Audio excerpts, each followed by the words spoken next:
Okay, what's kind of um, wild about the murder of Renee Good um, is that it's only because she was turning to leave that the Jonathan Ross was able to pivot his foot around to the side of the car to get a better shot into her skull.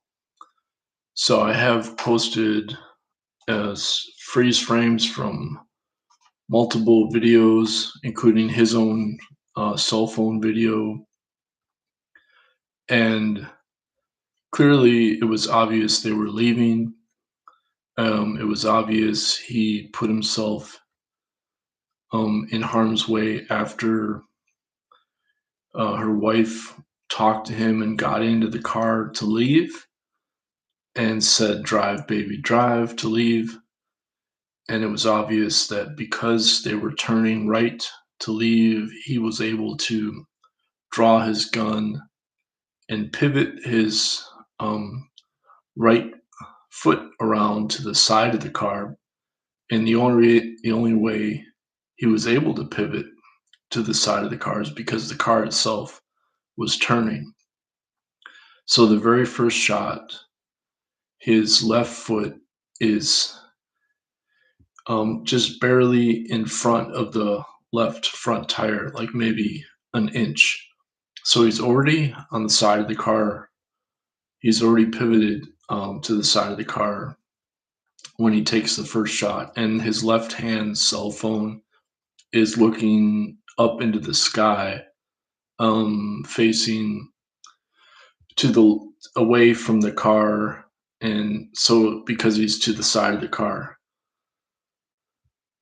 And so then by the time the second shot is fired, she's already has turned right completely to leave, and his arm is in the open window, and he fires the third shot to um, finish her off, and then says effing B in anger, and then he struts down to make sure he's finished her off, and then he says call 911 as he struts back to his car, and then he flees the scene.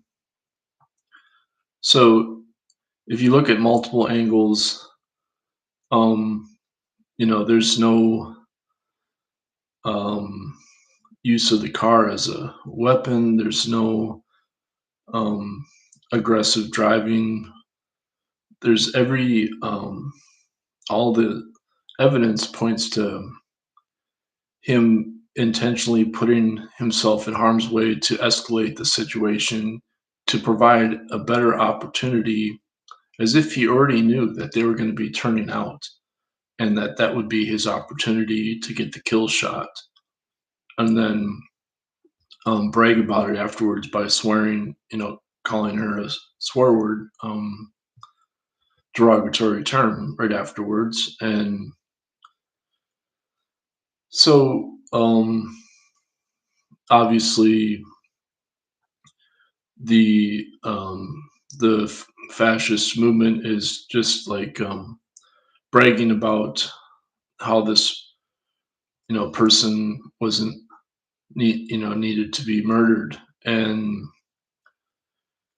um the her wife had said, we're not going anywhere. You can call us later if you need to. We're not changing our plates every day. And Renee had just told him, I'm not mad. And so obviously they in fact were presenting themselves as vulnerable prey to be hunted down. This is essentially he was taking advantage of the situation to then be able to present it,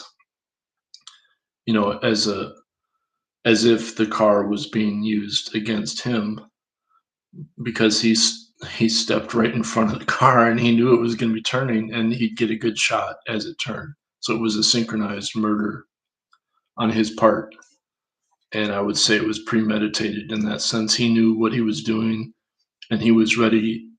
He had to pull his gun and pivot his right foot to the side as he took the first shot because he knew the car was going to be turning right already when he took the first shot. And then he continued shooting because he wanted to make sure he finished her off.